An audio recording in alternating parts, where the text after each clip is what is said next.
된가 봐요. 돼 있는 것 같아. 오 오밀 목사님 목사님 어서 오세요. 반갑습니다. 안녕하세요. 안녕하세요. 이 단큐핏이 자기가 불교 신자라고 주장을 하는 이상한 사나이입니다. 이 책을 쓸 당시에는 아니었겠죠. 이 책은 젊었을 때 썼으니까. 어제 조금 더 기다릴까요? 지금 뭐 시작해도 될까요? 어, 박, 박순정 목사님, 아직 8시 아직 안 됐어요. 좀 더 박순정 기다려. 목사님 안 들었네. 어쨌든 이 단큐핏은 불교 영향을 많이 그러니까 초기 불교죠. 지금 한국 불교는 뭐 귀신이 많은데 초기 불교의 영향을 엄청나게 받아가지고 자기는 부디스트라고 기독교 신자지만 부디스트라고 이렇게까지 말을 하거든요. 이건 그 동남아권에서 새로운 기독교가 탄생할 가능성은 많고 그러려면 단큐핏을 적극적으로 받아들이면 도움이 될는지도 몰라요.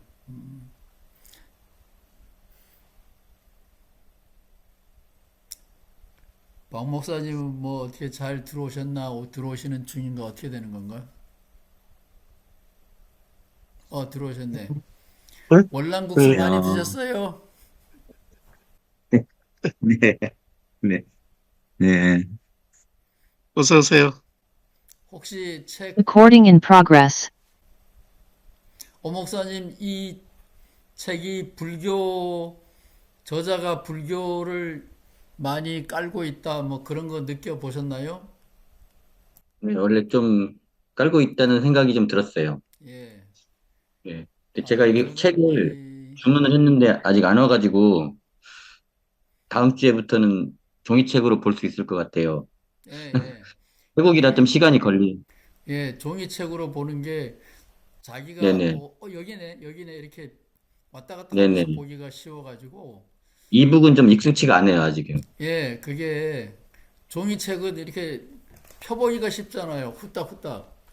근데 이제 이북은 그거 넘기기가 쉽지가 않아가지고, 네네. 조금 아직은 뭐 우리 종이 세대는 좀 불편하더라고요. 그래서 이 동남아권을 선교지로 삼는 사람들은 이 단큐핏 공부가 좋은 영감을 줄 수 있어요. 긍정적으로.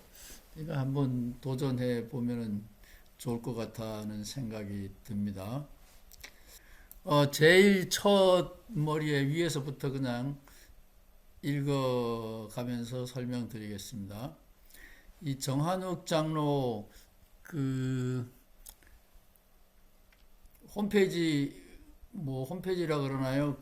그 거기에 당신 이름은 나타내지 않고 뭐 책과 음악을 사랑하는 사람 뭐 이래가지고 자기 이름을 숨기고 했는데 뭐 인터넷에 비밀이 없잖아요. 인터넷에서 이런 거 저런 거 보니까 그 신용상 장로교회의 장로님이 된 지 얼마 안 될 거예요. 안과 의사더라고요. 근데 이 양반 이런 장로님이 교회에 있으면 정말 설교하기가 쉽지가 않겠다 싶은데 이 사람 그 홈페이지에 들어가 보면 굉장히 어려운 신학책들을 요약을 기가 막히게 해놨어요. 그래서 우연히 인터넷 검색에서 단큐핏의 떠나보낸 하나님 이렇게 검색하니까 이 사람 글이 나오더라고요. 그래서 이 사람 글을 한번 읽어보면 일단은 이 책이 전체적으로 뭐 주요한 키워드가 뭘고 어디로 가는지 그게 이제 한번 이해가 될 겁니다. 그래서 한번 여기서 대충 한번 보려고 그러고요. 그 다음에 이 책이 미국 책인데 영어로 된 책인데 이게 한국말로 번역을 하는데 언어가 정착이 되어 있지 않기 때문에 쉽지가 않아요. 그 한번 볼게요. 유실론이라고 번역을 많이 하는데 디이즘, TH가 아니고 디이즘도 있어요. 18세기에 하나님은 시계공이다. 만들어 놓고 물러갔다. 그것은 이실론이라 그래요. 예, 합리적인 과학적인 생각이다 이 말이죠. DEIS 그 디이즘. 그다음에 이건 theism인데 이거를 우리가 유실론이라고 번역을 하는데 이거는 좀 곤란한 말입니다. 유실론이라 그러면 무신론에 반대되는 말이 되는데 이 내용은 인격신이 의미해요. 인격신. 지금 보이나요? 화이트보드 쓰는 거가? 네, 잘 보이고, 보여요? 네, 보이고, 본인이 이렇게 키웠다 줄였다 할 수 있네요. 본인이 느렸다 줄였다 할 수 있어요? 네네, 있어요. 그쪽에서? 아이고 아주 네네, 다행이네. 할 수 있어요. 네, 할 수 있어요. 그 다음에 됩니다. 유실론, 디이즘이라는 말은 서양 사람들이 말하는 유실론은 신이 인격신을 의미합니다.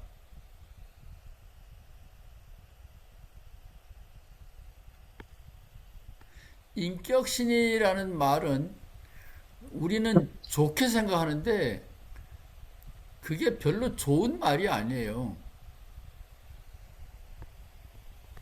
사람을 차별하는 것을 인격신이라 그럽니다.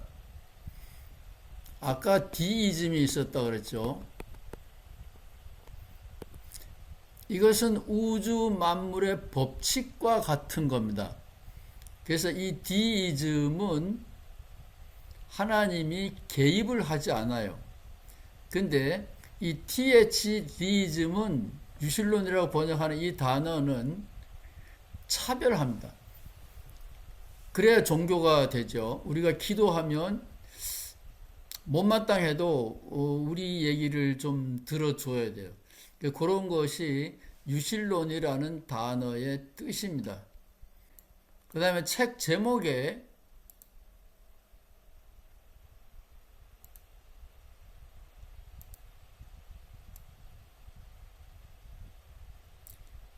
신학적인 실제론이라는 말이 여기저기서 나옵니다. 그것은 문자적으로는 맞는데 실제론적 신론 이렇게 이해해야 됩니다. 그러니까 리얼리즘이 아니고 한국말로 생각할 때는 신론을 의미합니다. 그게 무슨 말이냐 하면 신학이라는 말은 theology는 신학도 되고 신론도 됩니다. 그래서 학문이 아니라 신론을 의미합니다.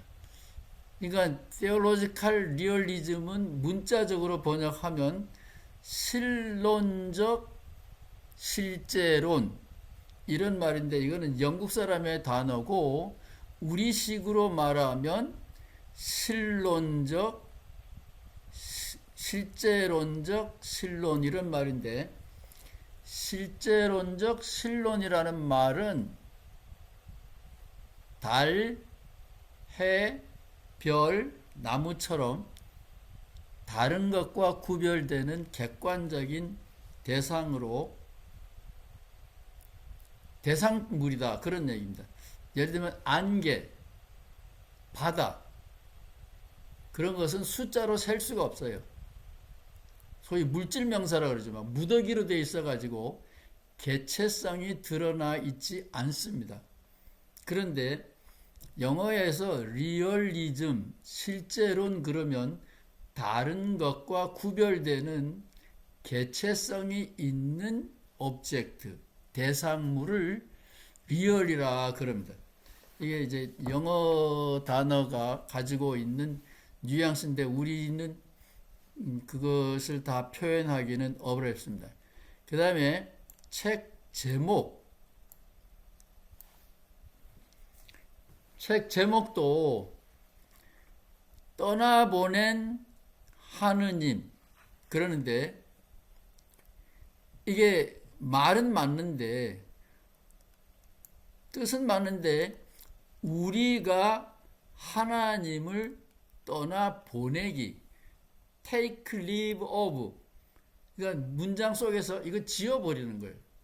우리가 하나님을 지워보내는 겁니다. 떠나보낸 하나님 틀린 표현은 아닌데 우리가 저 이 책 그 번역판 받고 제목이 야 이게 더 좋은 표현이 없을까 아마 그 이세영 박사도 고민을 굉장히 많이 했을 거라고 봐요. 이 보수적인 장로교 신학자 교수인데 어떻게 이런 책을 했는지 무슨 아마 개인적인 사연이 충분히 있을 거라고 봐요. 그래서 우리가 더 이상 필요하지 않기 때문에 하나님을 작별한다. 책 제목은 그런 거예요. 그런데 이 저자는 1934년생이니까 이거가 1980년에 쓰여졌어요. 그러니까 46살. 책이 나온 게 46살이니까 책은 45살. 그 런던인지 뭐 옥스퍼드인지 그 런던의 대학의 성공의 신학교 교수로 전성기라고 할 수 있나요? 아니면은 한창 나이 때에 쓴 거예요. 방송을 탔던 그런 책입니다. 그러니까 1980년이면 지금 우리가 2024년인데 복지 사회로 따지면 그 당시에 영국이 지금 한국하고 비슷하다 이렇게 생각해 볼 수도 있어요. 그래서 책을 읽을 때는 이 저자가 남자인지 여자인지 빈민촌에 사는지 부유한 지역에 사는지 나이가 젊은 사람인지 노장이라고 할 수 있는지 아니면 죽음을 맞이하고 있는 은퇴한 다음에 쓴 책인지 등등을 고려해 봐야 돼요. 그러니까 저자가 동일하다라고 생각하면 큰일 납니다. 성경이 여기저기 다른 생각을 표출하고 있듯이 저자도 마찬가지예요. 그 점을 좀 생각해 보시기 바랍니다. 그러니까 46살이니까 한창 나이에 영국에서 런던 잘 나가는 문명사회였고 영국은 아마 1965년부터 복지시대가 왔다. 단 큐핏은 그렇게 말하더라고요. 한국도 지금 그런 거잖아요. 이 강원도 시골만 해도 부자는 없지만 굶어 죽는 사람은 발견하면 면사무소나 강릉시에서 포상을 할 만큼 좋아합니다. 시대가 완전히 달라졌어요. 뭐 병원비가 비싸긴 하지만 의료보험이 잘 됐고 잘 돼 있고 저희 집사람 말로는 우리가 다른 병이 걸렸으면 죽었을 텐데 암이 걸려서 살았다 이런 농담도 합니다. 왜냐하면 암은 5년 동안 정부가 95%를 책임져요. 95%. 이게 말이 됩니까? 그러나 엉덩뼈가 나갔다 그러면 자기 돈으로 해야 되기 때문에 그 가벼운 병이지만 그런 병 걸리면 가난하면 죽어요. 이게 소위 복지 시대라는 게 이렇게 달라진 겁니다. 그러니까 이 책이 지금 한국에서 쓰여졌다. 요렇게 생각해도 좋은 거예요.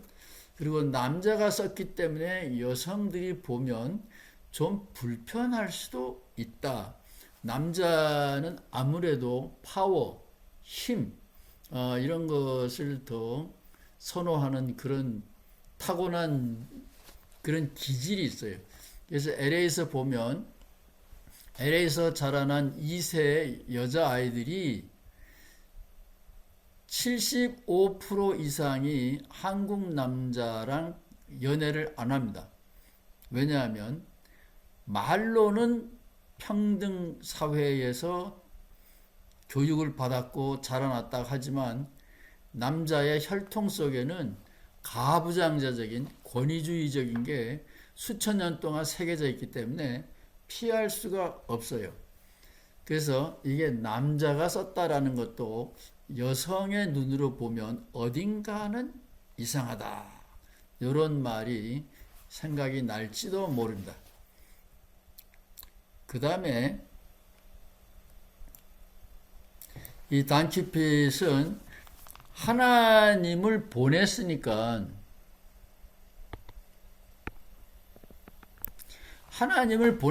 이제 종교가 그 짱이 나는 게 아닐까 이렇게 불안하게 생각하는지도 모르는데 단키핏은 딱 꼬집어 그렇게 말은 안 하지만 종교는 가고 영성은 왔다.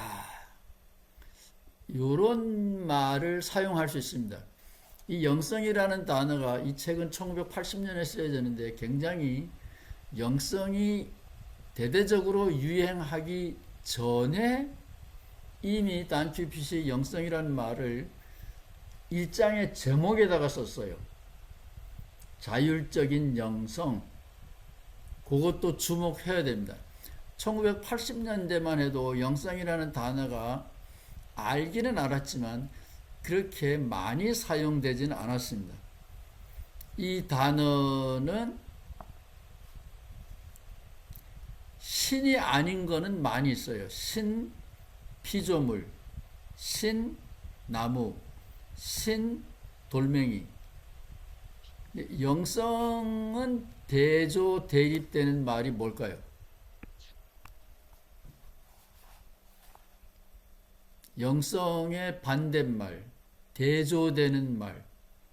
왜 질문하냐면 대조, 대립되는, 구별되는 말이 없으면 그 말도 뜻이 모호한 겁니다. 하얀 눈이 왜 여기 지금 하얀 판에다가 지금 내가 하얀 글씨 쓰니까 안 보이잖아요? 배경이 하얘니까 까만 글로 쓰니까 보이는 거예요. 제가 지난 그 강의에서도 그랬죠. 선명한가, 확실한가 이런 말을 종종 썼는데 선명하다라는 말은 배경과 구별된다 그 말입니다. 그건 뭐 어렵지 않죠. 쉽지요. 그러면 영성이라는 말은 대조, 대립, 구별되는 뭔가 단어가 있어야 되는데 우리가 안 쓴다 그러면 이 영성이라는 단어도 도깨비 같은 단어예요. 제가 최근에 불교 철학자, 서울대 교수 불교 철학자를 요 동네에서 만났는데 그분은 기독교에 대해서도 굉장히 많은 구약 박사님이라고 할 수 있는데 학위만 못 받았지. 근데 그분이 저한테 물어보더라고요. 그거 영성이라는 게 무슨 말입니까? 자, 박 목사님 대답해 보세요. 영성이 뭘까? 아니면 오 목사님 대답해 보세요. 굉장히 중요한 단어인데 요즘 엄청나게 많이 써요.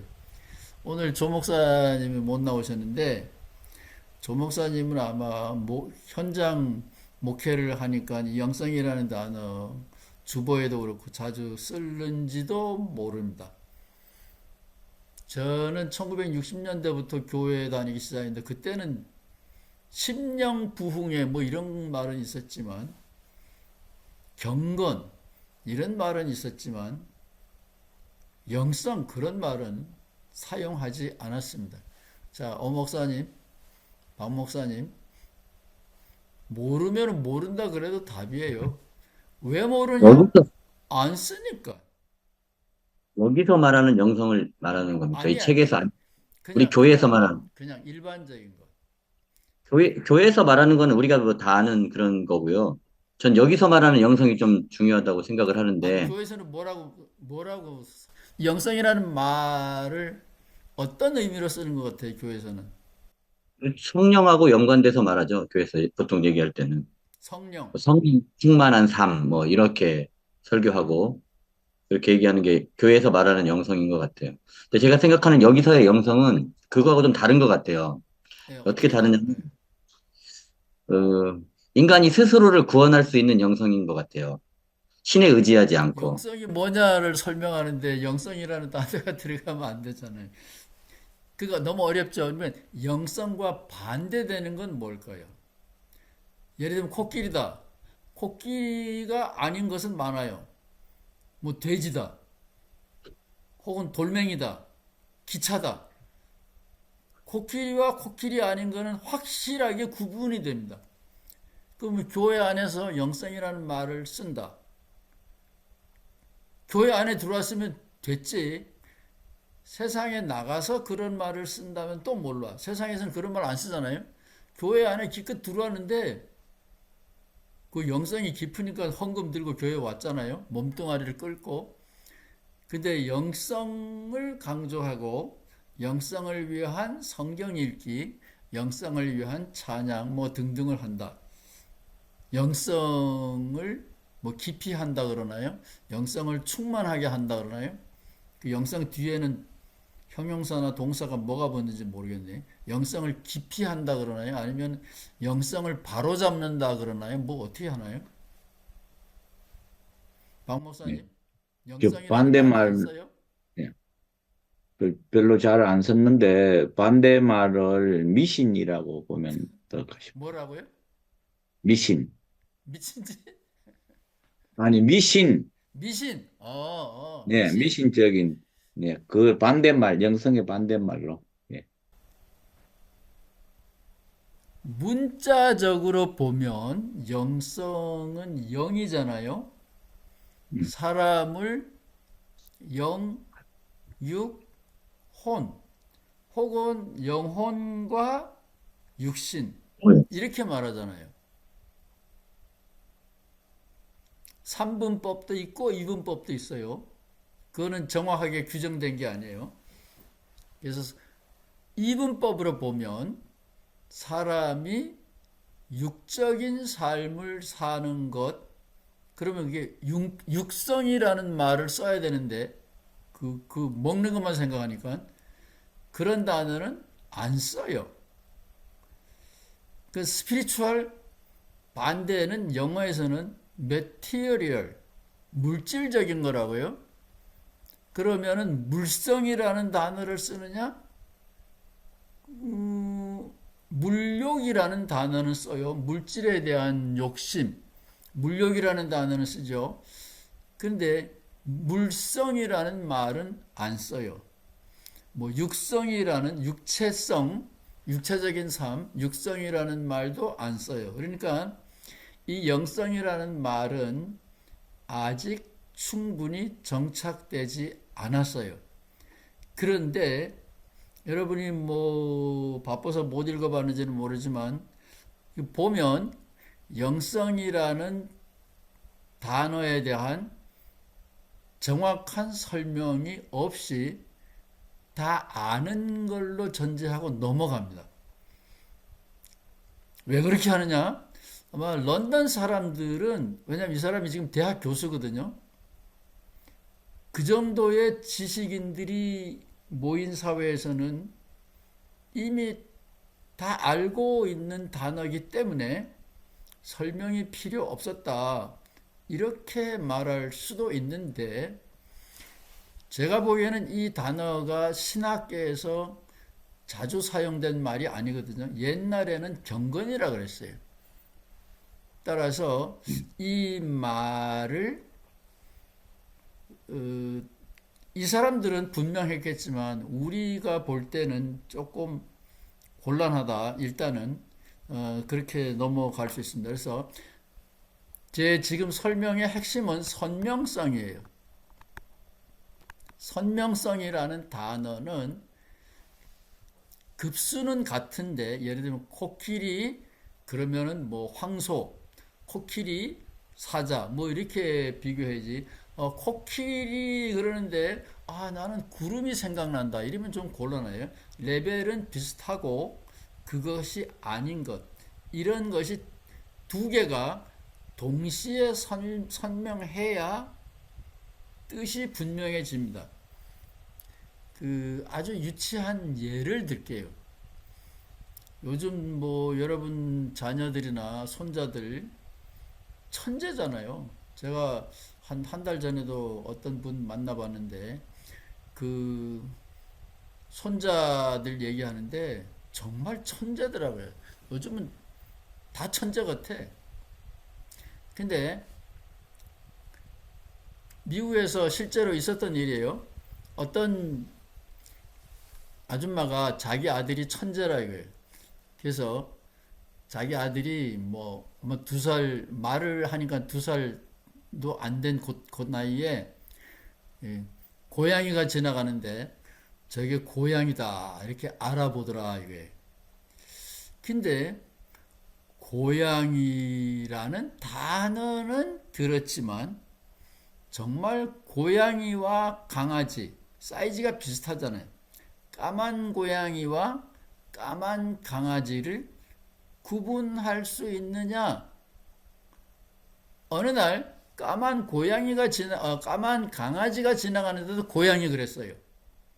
그러면 이 2살도 채 못된 어린아이는 천재가 아니고 엄마가 쓰는 단어를 어렴풋이 들었지만 정확한 뜻은 모른다 이렇게 말해야 돼요. 이 설명이 어렵나요? 이 단어를 정확하게 안다면 그것을 엉뚱한 데다가 적용하면 안 된다 그 말입니다.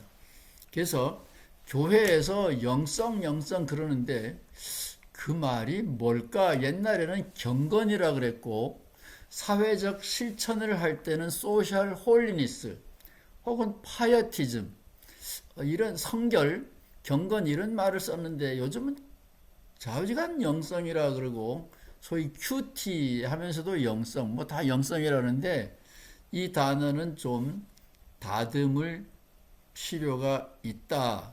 근데 큰 뜻으로 보면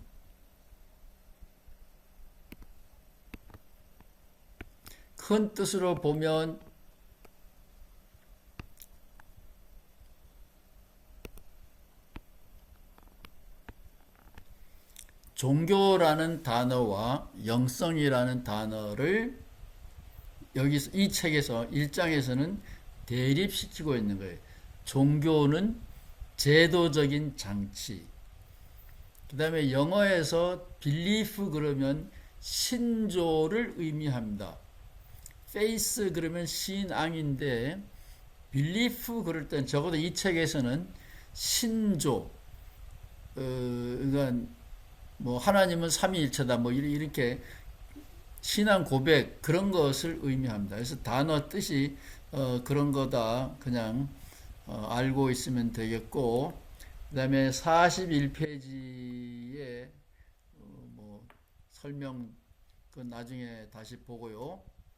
영성 예? 다시 한번 영성 그 한번 다시 정리해 주시면 좋을 것 같아요. 영성이라는 그냥, 단어는 예, 예. 원래는 물성, 고전적으로는 역사를 찾아보면 이게 서양의 개념입니다. 영성은 원래는 물질성, 역사적으로 보면 그런 단어가 흔히 사용되진 않았지만 그 신학의 역사에 보면 나와요. 물질성 그런 말입니다. 영성은 스피리추얼리티, 이 해방신학 이후의 얘기가 아닙니다. 고전적으로 보면 그런 단어가 유행은 최근에 됐지만 옛날에도 있긴 있었어요. 사람이 영적인 사람이기 때문에 영적인 생활을 해야 되고 그런 기질을 영성이라고 했다. 이렇게 보면 되고 그러니까 사람을 이원론적으로 보는 거죠. 육체, 육성, 근데 육성이라는 말은 안 쓰고 물성이라 그랬어요.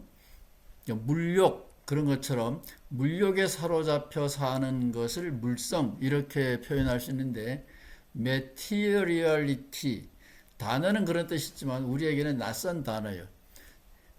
그래서 영성이라는 단어는 무엇과 대조 구별되어야 되는데 구별 대조되는 이 물성이라는 단어가 전혀 사용되지 않기 때문에 영성이라는 단어도 굉장히 모호하다 이렇게 설명하면 이해하면 되겠고요. 그러면 교회에서 말하는 영성이 지금 교수님이 말씀하신 영성과 어떤 차이가 있을까요? 큐핏이 말하는 영성은 제도적인 그 다음에 신조, 객관적인 신조, 그 다음에 교회의 권위가 요구하는 명령에 의한 타율적인 영성, 그런 거는 다 종교 카테고리에 넣고요. 큐핏은 이 책에서는 영성 그러면 일단은 일장의 제목처럼 자율적인 것에서 출발을 하고 종교와 대조 대립되는 그 카테고리가 굉장히 높은 거거든요. 그런 의미에서 나에게서 출발하지만 초월적인 것, 하나님이라고 말할 수 있는 수준, 높은 경지와 연관되어 있는 삶의 자세, 특성, 막연하게는 그렇게 정의할 수 있는데 제가 주목하는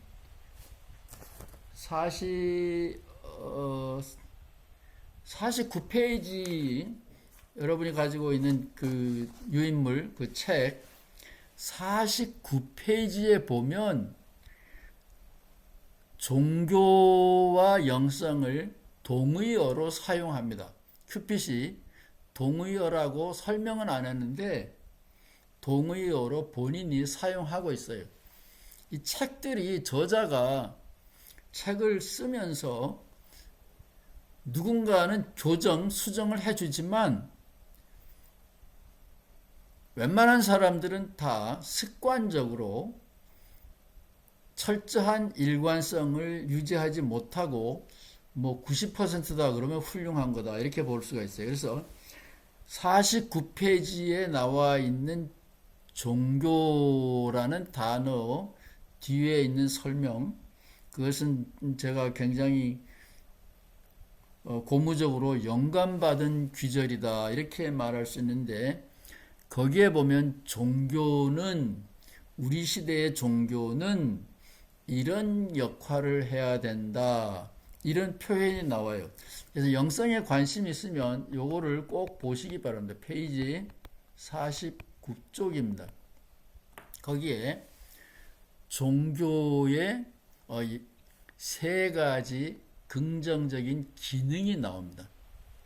거기서 보면 제일 마지막에 지금 신과 관련돼서 제일 마지막에는 커맨드, 우리를 지휘, 지도, 명령하는 계율, 계명, 신의 계율 그런 역할을 한다. 그러니까 영성은 자율적인 거기 때문에 나한 데서 출발을 하지만 내 불교의 영성은 나만 들여다보는 건 내 안에. 근데 이 기독교 영성이기 때문에 어디론가 나를 지도합니다. 끌고 가요. 그런 것이 이제 영성이다 그러는데 기회 있으면은 49페이지 한번 같이 읽어 볼게요. 그래서 이 지금 1장을 함께 읽기 전에 그냥 이 정한욱 장로가 쓴 거 큰 제목만 한번 볼게요. 이게 굉장히 도움이 됩니다. 이 장로님이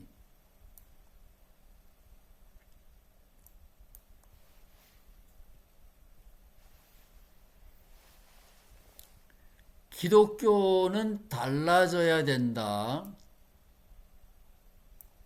그 다음에 객체적 유실론은 이제 2장이죠. 객체적 유실론은 더 이상 사람들에게 흥미를 끌지 못하고 있다.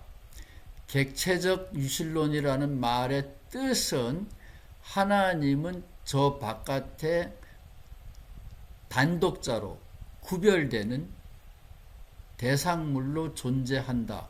그리고 유일신은 인격신을 의미한다 그랬죠. 우리를 간섭하는, 저 바깥에서 리모컨으로 우리를 간섭하는 그런 신 개념은 한물 같다. 그 다음에 3번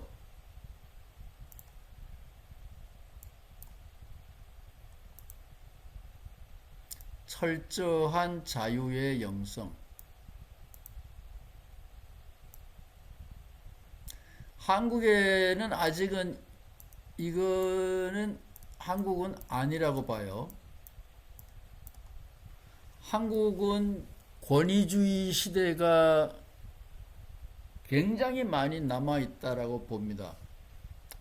한국 제 친구들이 친일파인데 전문학교 5년제 전문학교에서 3년 반을 같이 살았으니까 고등학생 3년간을 같이 다닌 거죠. 3년 반이니까 그 친구들이 시골 학교 그 친구들이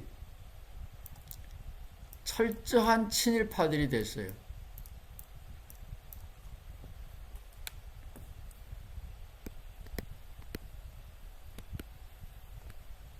그 이유는 자율성, 자유, 그런 거는 전혀 가치가 없고, 풍요, 잘 사는 것, 그것이 유일한 가치예요. 이해가 됩니까? 이 사람들이 다 크리스찬들인데, 지식인들인데, 그 당시에 이제 문재인 대통령 때였는데, 문재인이가 빨갱이라는 겁니다. 자기네들이 열심히 일해서 번 돈을 뺏어다가 북한에다가 갖다 주고, 가난한 사람에게다 갖다 주고, 이 사람들이 다 크리스찬인데, 일본 돈으로 박정희가 한국을 부강하게 했기 때문에 일본이 은인의 나라라는 거예요. 그 이론이 옳으냐 그르냐를 얘기하는 게 아니라 지금 자유, 자율, 그런 게 한국 사람들 사회에서는 아직은 아닌 것 같아요. 권위주의적인 교회가 더 잘 됩니다. 뭐 불행한 일이지만 그건 현실이에요.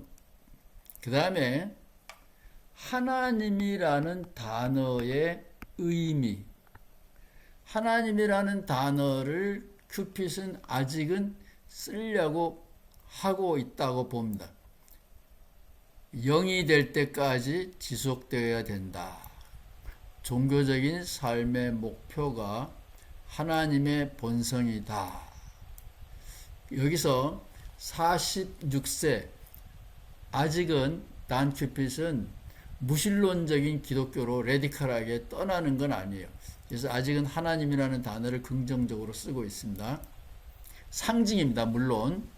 그 다음에 여기에 보면 상징이라는 말이, 여기 중요한 대목입니다. 하나님은 독립된 인격 실체가 아니라 영이 되라고 명령하는 무제약적이고 불변하는 종교적 요청이다.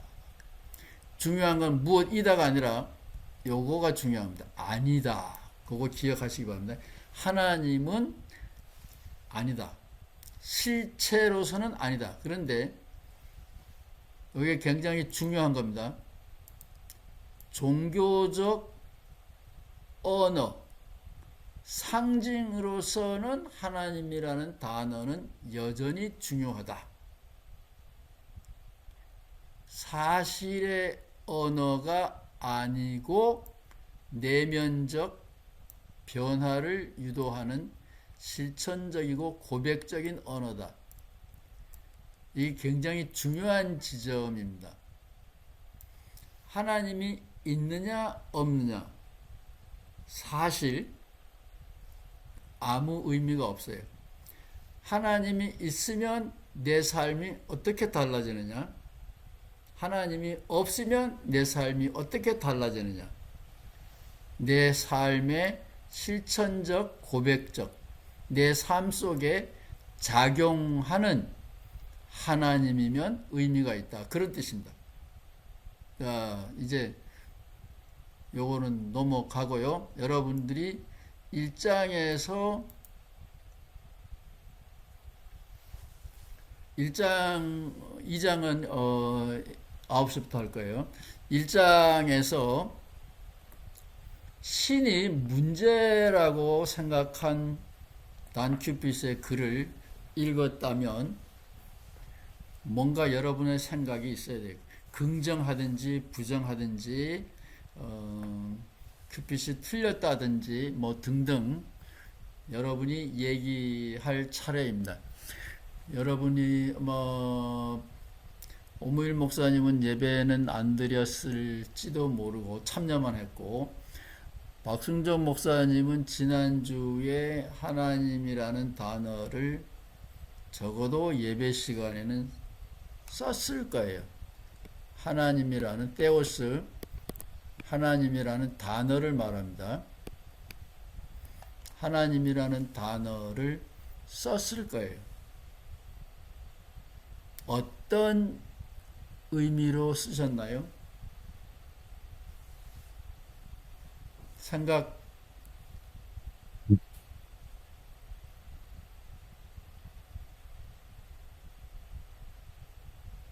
다음 주에 혹시 거기는 감사주일로 안 지켜요? 11월 셋째 주일인데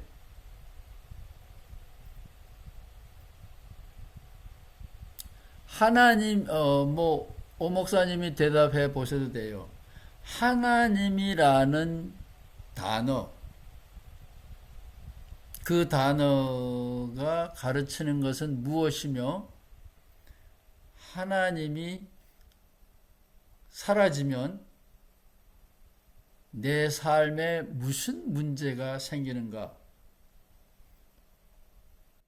그 교리에서 말을 하면 하나님은 우리 인생의 한계를 받아들이고 하나님께 수동적으로 복종하는 삶을 이야기하는 하나님이잖아요. 근데 이 책에서는 그것과 반대의 이야기를 하고 있어요. 그런 삶은 도덕적인 삶이라고 할 가치가 없다. 그렇게 그것은 얘기하거든요. 그러니까 우리 교회에서 말하는 것과 이 저자가 말하는 게 서로 이렇게 상반된다라는 생각이 듭니다. 수동적으로 복종하는 한계라는 하나님. 거는 굉장히 중요하고 좋은 점이에요. 단큐핏도 이거를 인정을 하죠. 근데 단큐핏이 거부하는 거는 내가 받아들이는 것이 아니라 위에서 명령하는 거다. 명령하는, 네. 여기까지만 가라고 위에서 명령하는 한계이기 때문에 거부한다. 이렇게 말하는 것이 더 안전하고, 단큐핏이 하나님, 객체적 실체로서의 하나님이 이제 사라졌다. 그러면 인간의 행동에 사고방식에 한계가 없어지느냐? 그 요즘은 이제 AI 시대에 제일 염려하는 게 그런 거죠. 인간의 지능이 발달하면서 모든 것을 할 수 있다라고 생각하는데 그거는 아니죠. 그 한계 자체를 부정하는 게 아니라 하나님이라는 단어가 상징이라면 이 상징이 작용은 같은 작용을 하는데 자율적인 거예요.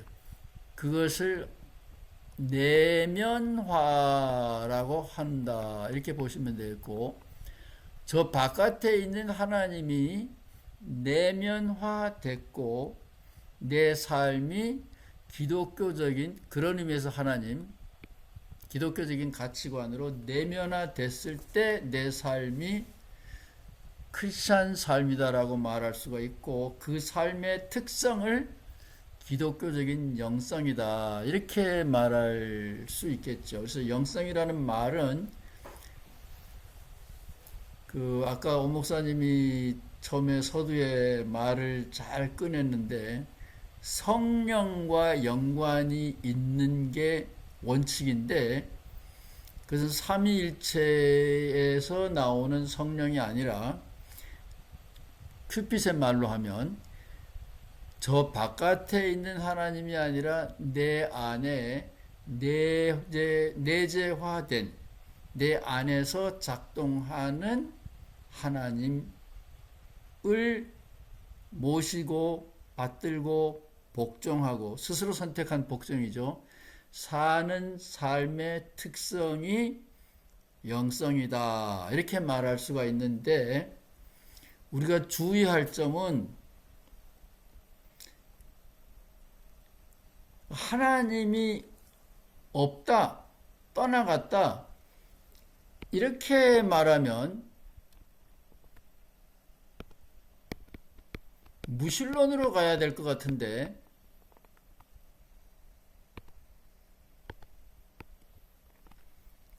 서양의 대부분의 신학자들은 무신론으로 가는 거는 극구 반대합니다. 왜냐하면 히틀러를 의미해요. 무신론 그러면 뭐이든지 할 수 있다. 한계, 경계, 이 바깥으로 나갈 능력이 나에게 있기 때문에 뭐이든지 한다. 나간다. 그거는 히틀러를 서양 사람들은 자동적으로 연상합니다. 그래서 어떤 바운더리, 리미테이션, 한계가 없는 자유는 히틀러를 생각하기 때문에 무신론이라는 단어를 쓸 때 경계를 합니다. 그렇게 되면은 이 바운다리가 없어요. 내 능력 안에 내 능력이 있기 때문에, 할 수 있기 때문에 다 한다. 그 무신론적인 휴머니즘은 절대로 용납하지 않습니다. 그거 그냥 참고로 알아두시면 되겠습니다. 다른 질문 있으면 하세요. 박 목사님은 하나님, 지난주에 분명히 하나님 얘기를 10번은 하셨을 텐데 하나도 생각이 안 나세요? 예, 이제 생각났는데, 감사 예배 드리던 중이어서, 하나님께서 우리에게 추수할 수 있는 먹을 것을 주신 하나님께 감사, 또 우리를 지금까지 인도해 주신 것에 대한 감사, 그 하나님을 좋아요, 좋아요. 이야기했습니다. 저도 하루에 3번씩 먹을 것을 주신 하나님께 감사합니다 하는데, 내가 땀 흘려 일해서 벌었지 무슨 하나님이 주신 게 그게 말이 돼요? 뭐라고 해명할 거예요? 아, 저, 제가 그렇게 땀을 안 흘렸는데, 네, 예, 요즘 일도 안 했는데 먹을 게 많아요. 네. 그러면은 거기에 예. 월남에서 온 교우들은 얼마나 열심히 일하고 네. 300만 원어치 일하고 100만 원밖에 못 받는데, 그분들은 음식 먹을 때 하나님 억울합니다 이래야 되나요? 어떻게 되나요? 목사님은 그러면은 음식 먹을 때마다 감사한다고 쳐요. 이거는 유머입니다. 그냥 편안하게 하시면 돼요. 뼈 빠지게 일했는데 자기 봉급을 다 못 받은 사람들은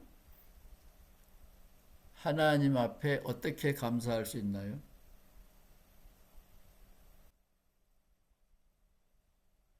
그, 거기, 그리 뭐, 이제 억울한 일을 당하면 하나님께 감사하기가 어렵겠죠. 그런데 이제 기독교에 다니는 기독교인은, 물론 이제 억울한 일을 당한 것을, 이제 그것을 회복시키기 위해서 우리가 해야 되는 노력들이 있고, 또 회복이 안 되는 억울한 일을 당하는 때도 있기는 있겠죠. 있기는 있는데, 음, 그 속에 있는 나에게 고난과 시련을 준 이제 그 의미를 시간이 지나면서 이제 찾아보겠지. 그것에 대해서. 아주 그 탁월한 생각이십니다. 억울한 상황에서 그 자체로는 감사할 수 없다. 이게 이제 다음에 곧 나올 문제입니다. 그게 이제 2장 조금 있다가 쉬었다가 이제 2장으로 할 텐데 네. 신정론이라는 말 들어보셨죠? 신정론은 한자로 신의 정의론 그런 말입니다. 이것은 이제 2장을 할 때 꼭 짚고 넘어가야 되는 문제예요. 2장은 여러분들이 충분히 안 읽어왔을 거라고 보고 2장은 주로 이제 강의를 주로 하려고 합니다. 이제 1장을 마무리 지으면서 여러분에게 질문을 해보고 싶어요. 하나님이라는 단어, 그것이 저 바깥에 있는 신을 가르쳤다. 옛날에는. 그런데 지금은 그 하나님은 사라졌다. 그러나 하나님이라는 상징, 개념, 정한욱 장로가 요약해 준 거에 의하면 종교 언어, 상징으로서의 신, 하나님, 그것은 여전히 기능을 하고 있다. 요 포인트를 놓치면 안 돼요. 그래서 종교는 가고 영성의 시대가 왔다. 영성을 교회에서 하는 거는 아직도 타율적인, 권위주의적인, 하나님이 이렇게 명령하기 때문에 네가 해야 돼. 이런 권위주의적인 영성이 많은데 단 주핏이 생각하는 것은 자율적인 영성이다. 그 말은 이 자율성이라는 말을 저는 목회를 오랫동안 하다 보면 그런 생각이 나요. 창세기 3장에서 뱀과 하나님이 여호와가 아담과 이브를 놓고 싸움을 했는데 하나님이 졌다. 저는 그렇게 봐요. 아담과 이브가 실패한 게 아니라 뱀이 승리하고 여호와 하나님이 졌다. 저는 그렇게 봅니다. 그 이유는 이건 비유예요. 그 이유는 제가 뭐 하나님 뭐 봤나요? 뱀을 봤나요? 그 이유는 뱀이 하는 말은 이해하기 쉬운 말이고 1번, 두 번째 당사자에게 아담과 이브에게 복음이에요. 거짓말이 됐든지 참말이 됐든지 그건 복음입니다.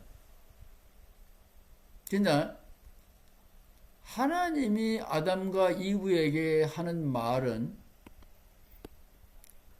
그 무슨 말인지 몰라요. 갓 태어난 아기가 요거 먹으면 먹는다는 건 알겠죠. 요거 먹으면 죽어. 그 말을 알아들었을까요? 택도 없죠. 따라서 야, 요거 먹으면 눈이 밝아지고 하나님이 나보다 높잖아요. 하나님처럼 돼. 이거 얼마나 달콤한 유혹입니까? 그러니까 따먹은 거죠. 그래서 신,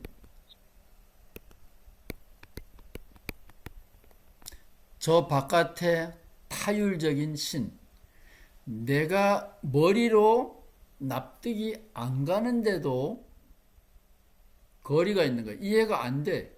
나한테 좋은지도 설명하지 않아. 그런 신의 명령을 신이기 때문에 높은 높은 명령자이기 때문에 그 신에게 내가 복종해야 된다. 교회에서는 많은 의미에서 영성 그러고 성경을 읽으라 그러면서도 타율적인 권위주의적인 영성을 조장하는 경우가 저는 많다라고 봐요. 그러니까 교인들을 길들이는 거죠. 큐티하면서 교인들을 길들이는 건데, 제가 영국에는 유럽은 뭐 몇 나라 가봤는데 영국은 안 가봤어요. 영국에서 보면 이 자율적인 영성이다 이게. 그러니까 복음이라 해야 돼. 이게 나한테 유익이 되는 이야기다라는 게 내가 납득이 되어야 돼요. 그래서 여러분들 교회에서 설교할 때 이 교인들이 내가 목사이기 때문에 이게 성경책이기 때문에 복종해라가 아니고 네가 스스로 생각해 봐라. 네 삶에 이런 변화가 올 수 있다. 그래서 너는 이 길을 가라. 이렇게 자율적인 영성, 정신, 여기서는 영성, 정신 그 시스템을 말해서 상황, 그런 것을 염두에 두고 설교를 하는 것이 현명하다. 반큐핏의 그냥 생각이에요. 우리가 그거 그대로 따라갈 필요는 없습니다. 이제 잠깐 쉬고 2장을 할 텐데 2장은 여러분이 충분히 못 읽어왔을 거라고 보고 2장은 제가 주로 강의를 하려고 그러는데 요거는 기억해 두시기 바랍니다.